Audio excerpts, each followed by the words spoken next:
Assalamu alaikum, rahmatullahi ta'ala wa barakatuh, les frères et sœurs. J'entame la troisième vidéo, celle que j'avais annoncée concernant les cieux et la terre. Donc je sais qu'a priori ça peut surprendre ce thème, que ça peut paraître marginal par rapport à nos préoccupations, mais je pense que je vais vous démontrer le contraire et je vais vous expliquer en fait la problématique. Donc je ne sais pas en combien de parties elle sera décomposée, ça dépend comment j'arrive à exposer clairement le sujet, parce qu'en fait c'est assez délicat. J'aimerais que ça soit d'être le plus clair possible. Ça ne m'empêchera pas de faire des vidéos en parallèle pour dénoncer comme les frères, les charlatans, comme le pseudo Mehdi Wi-Fi, ou des insulteurs de notre religion comme le Sconcelion et d'autres. Alors pourquoi ce sujet? Tout simplement, il y a encore quelques années, personne n'avait, ne remettant en question le monde dans lequel nous vivons. Ça venait à l'esprit d'absolument personne, parce qu'il y a un programme scolaire, il y a une culture, il y a des sciences qui nous expliquent depuis des siècles dans quel monde nous vivons. Or, il se trouve que depuis, je crois, depuis 2013, il y a un phénomène assez récent créé par par quelques chercheurs, sans moyens, sans rien du tout, qui ont, ils appellent ça débunker notre monde, la Terre globe, et qui remettent un peu en question le monde dans lequel nous vivons. Alors, ce qui est important en fait pour bien suivre quand même ce qui va être dit, c'est que c'est bien d'avoir pris conscience de ces vidéos-là. Alors il y a Eric Dubé, je crois que c'est l'un des principaux personnages hein, qui a remis en question cette théorie-là. Et il y a eu plein de chaînes, il y a ITV, il y a Saïd Adjoul, Ewan Inki, Vaxel, qui postent et qui remettent en question tout ça. Donc moi, je ne vais pas faire leur travail parce qu'ils le font très bien. Je vais expliquer en fait l'incidence que ça a sur notre foi, notre croyance. À partir du moment où on sème le doute dans notre esprit sur le monde dans lequel nous vivons, que ce ne serait pas vraiment une terre globe, etc., le premier réflexe que l'on a, c'est d'aller dans le Coran, dans les livres, et puis s'en assurer. Parce que Allah Azzawajal, qui est notre créateur, on parle beaucoup et il répète énormément de fois les cieux et la terre. D'abord, dans le Coran, alors juste un petit mot sur le sommaire, enfin c'est pas vraiment un sommaire, c'est les thèmes que je vais aborder. Et là, c'est l'intro, intérêt pour la foi. Après, on verra des questions légitimes, les termes et les descriptions dans le Coran, l'importance de la terre et des cieux, repères dans l'espace, dimensions, lune, soleil, astre. Ce sera peut-être pas fait dans cet ordre-là, mais peu importe. Donc, la description du Coran, la description des cieux et de la terre, de l'œuvre d'Allah Azza wa Jal, se trouve dans le Coran. On connaît quelqu'un, une personne, en général, Hacha, Allah Azza wa Jal n'est pas une personne, mais on connaît notre créateur ou une personne par l'œuvre qui fait. Un exemple, une personne qui construit une voiture volante, on va dire. Eh ben, vous pouvez pas dire, ben, c'est un bricoleur du dimanche. Vous direz que c'est un génie. Eh ben, Allah Azzawajal, c'est pareil. Maintenant qu'ils nous ont mis le doute avec cette autre approche des cieux et de la terre, on est obligé d'aller faire notre enquête, chercher, creuser, voir dans le Coran ce qui se passe, etc., etc., dans l'état facile, pour se dire ben, ce qui en est, quoi. Parce qu'on ne peut pas estimer Allah Azzawajal autrement. D'ailleurs, il nous le demande,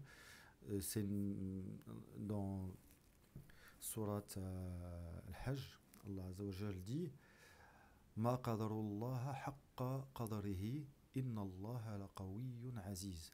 Ils n'ont pas estimé Allah à sa juste valeur. Allah est certes fort et puissant. Il dit également dans Surat Az-Zumar والذي جاء بالصدق وصدق به أولئك هم المتقون. Tandis que celui qui vient avec la vérité et celui qui la confirme, ceux-là sont les pieux. Alors, le Coran, c'est Allah Azza wa Jalla nous explique comment aussi il faut l'aborder. Donc là, on vient de voir qu'en fait, pourquoi c'est important de estimer Allah Azza wa Jalla à sa juste valeur. Il le demande déjà, et puis c'est tout à fait normal. Maintenant qu'il y a plusieurs approches, enfin, il y a l'héliocentrisme, 90% des gens pensent ça, et il y a 10% de gens qui commencent à penser autrement, que la Terre est plate, que c'est une construction, un dôme, etc., que c'est une maison bien définie. L'Azawajal devrait normalement nous en parler. Donc, alors, d'abord, il y a des versets qui sont importants. Dans Surat al-Baqarah, Allah Azawajal dit Bismillah ar-Rahman ar-Rahim, A'udhu billah, chargé, Bismillah ar-Rahman ar-Rahim. Alif Lam Mim, dhalika al-kitab la rayba fih, huda lil muttaqin. Alors, Azawajal nous dit vous voyez ce livre, il n'y a point de doute dans ce livre-là. Il dit également dans Surat al-Kaf, premier verset Bismillah ar-Rahman ar-Rahim Alhamdulillahi alladhi anzala ala abdihi al-kitaba wa lam yaj'al lahu iwaja. Louange à Allah qui a fait descendre son serviteur Mohammed le livre et il n'y a point introduit de tortuosité. Il n'y a pas de tortuosité, c'est clair. D'accord. Dans Surat Nisa, il dit également qu'il y a des versets à équivoque qui ont besoin d'un ta'wil, une interprétation, et il y a des versets qui sont clairs. Donc cela signifie en fait que le Coran doit répondre tout seul, doit décrire l'œuvre d'Allah Azza wa Jal, et à partir de sa description juste qu'il y a dans le Coran, on va méditer par rapport à ce qui nous entoure et on va adorer Allah Azza wa Jal à sa juste valeur, pas suivant un programme qu'on nous aurait mis dans la tête, on nous a dit de penser comme ça ou comme ça ou comme ça. Alors, dans Surat Imran, verset 190, Allah Azza wa Jal nous dit Inna fi khalqis samawati wal ard wa ikhtilafi al-layli wan nahara la ayati li ulli albab الذين يذكرون الله قياما وقعودا وعلى جنوبهم ويتفكرون في خلق السماوات والأرض ربنا ما خلقت هذا باطلا سبحانك فقنا عذاب النار. En vérité, dans la création des cieux et de la terre et dans l'alternance de la nuit et du jour, il y a certes des signes pour les doués d'intelligence, qui debout, assis, couchés sur leur côté, invoquent Allah et méditent sur la création des cieux et de la terre. Notre Seigneur, tu n'as pas créé cela en vain. Gloire à toi, garde-nous du châtiment du feu. Donc, en fait, Allah gratifie les croyants qui méditent sur la création des cieux et de la terre, c'est doué d'intelligence, mais également, c'est quelque chose qui vous prend la tête, debout, assis, couché, vous méditez tout le temps. Ça peut être qu'un sujet important.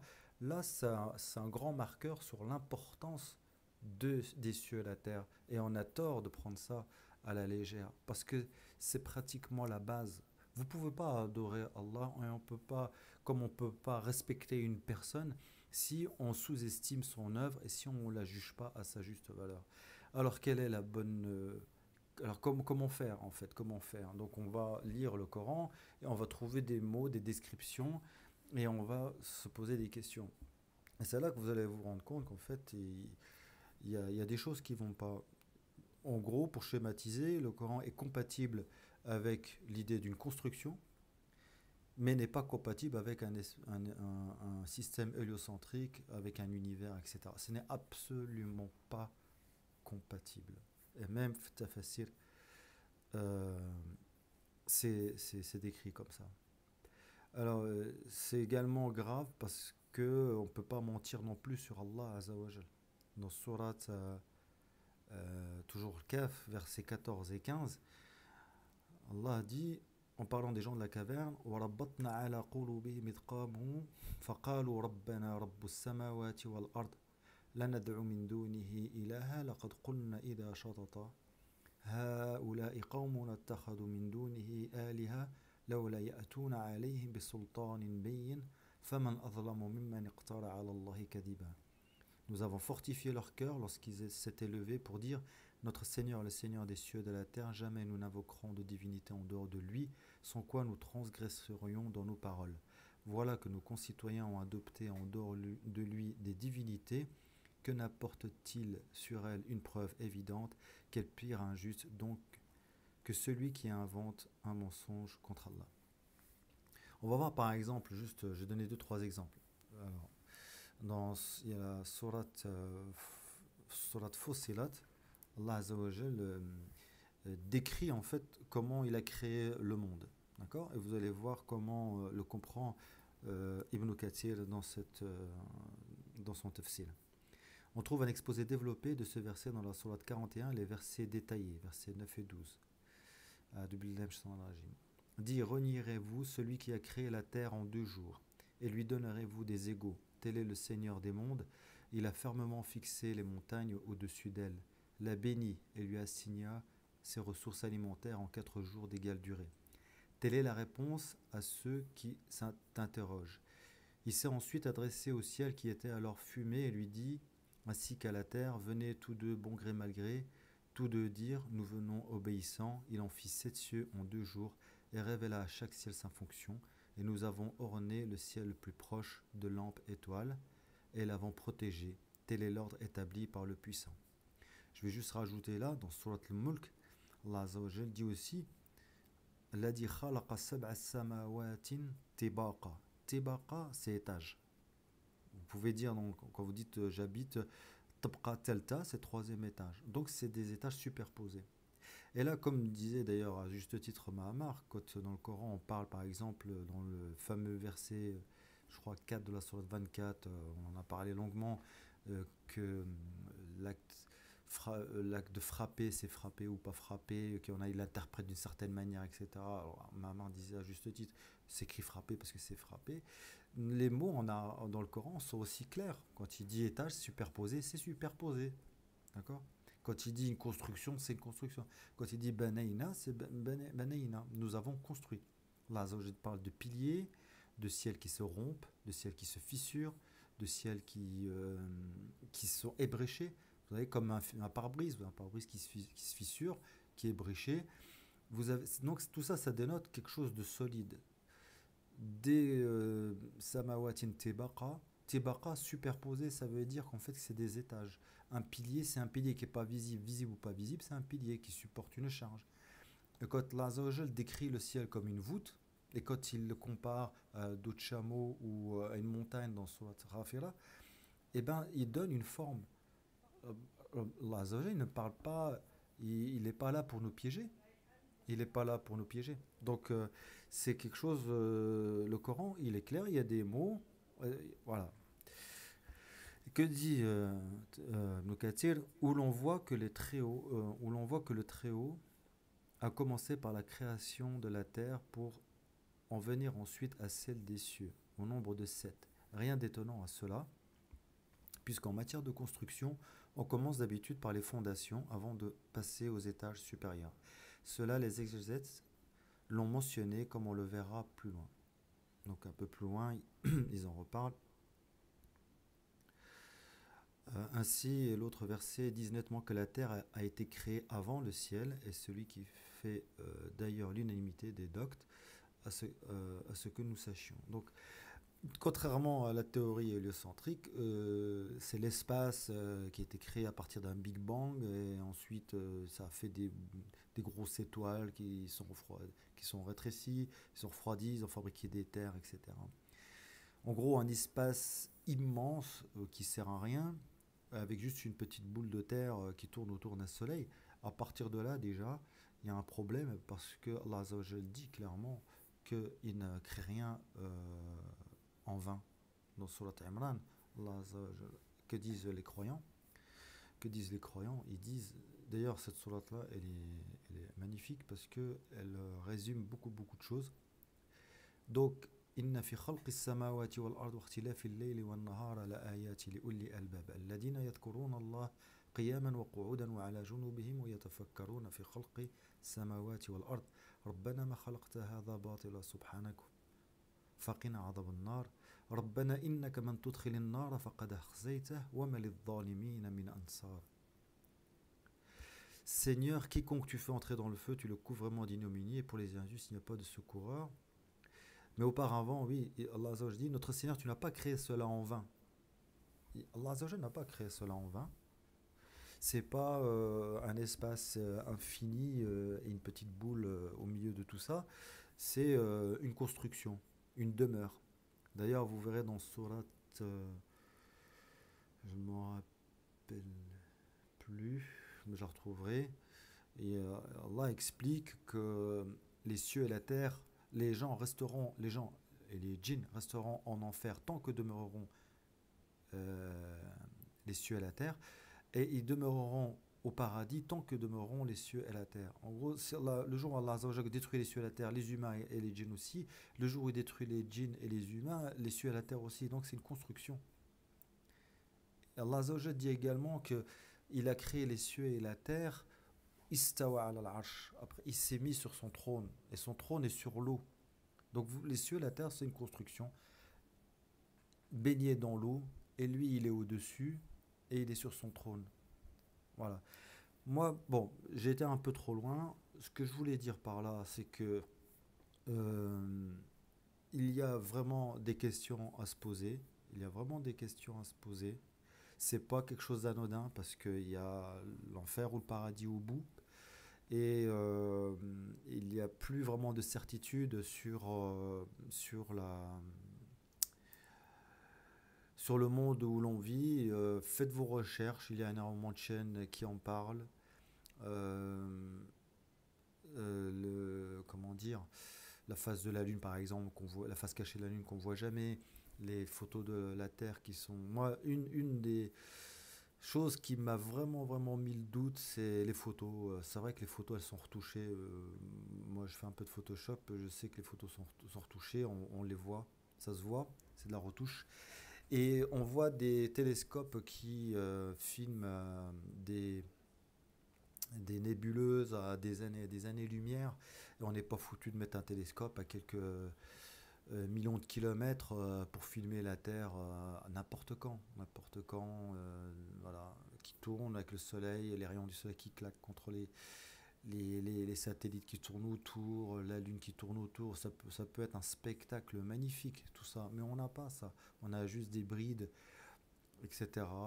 Donc la navette spatiale qui a une caméra embarquée, mais que sur les fusées, pas sur la navette. Comment dire, il y a énormément de choses. Mais ça, c'est pas le sujet de cette vidéo. Moi, je vous invite à aller voir tout ça. Mais mon message, en fait, il est clair. On n'est pas des astronautes, on n'est pas des scientifiques, ça c'est clair, mais Allah Azza wa Jalla nous dit quand même qu'il faut méditer les cieux et la terre. Et là, il y a un petit catalyseur quand même qui fait qu'on on doit le faire. Pourquoi? Parce qu'il y a un doute qui s'installe. Et on ne peut pas négliger ceux qui disent que les platistes sont cons et puis ils n'ont pas de cerveau, etc. Je sais pourquoi ils disent ça, tout simplement parce que c'est flatteur de croire à l'espèce d'univers, ces paillettes, etc. Quand vous regardez l'image, cette image-là, oui, c'est des paillettes. C'est des paillettes. Donc, c'est le faux brillant de cette dunya. Mais il faut savoir que le paradis, le chemin du paradis n'est pas fait de paillettes, sauf celui de l'enfer. Bah, bon, c'est un petit exemple, mais vous savez que Moussa alayhi salam, quand Allah Azza wa Jalla lui a demandé de faire cette mission, il a dit, mais Allah Azza wa Jalla, moi j'ai du mal à parler parce qu'il bégayait, il n'arrivait pas à s'exprimer correctement. Et Allah Azza wa Jalla lui a dit, non, tu feras quand même, quand même cette mission. Et Pharaon se moquait de lui. Et Pharaon lui dit, mais cette personne sait à peine s'exprimer, elle veut remettre en question nos dieux. Et parce qu'Allah Azza wa Jal, c'est à partir de là qu'il égare qui il veut et guide qui il veut. Et c'est ça qui est très important. Quand vous avez un Tariq Ramadan qui est propre sur lui, avec des super bien sapés, qui s'exprime bien et tout, c'est normal que des milliers de musulmans le suivent et jurent que par lui. Vous amenez quelqu'un qui bégaye ou qui a un fort accent, etc. Il va pas, vous n'allez pas le suivre. Voilà ce qui se passe. Donc faut être très prudent. Je vais m'arrêter ici pour cette vidéo et puis je vous souhaite une bonne soirée, portez-vous bien et puis à la prochaine. Assalamu alaikum wa rahmatullahi wa barakatuh.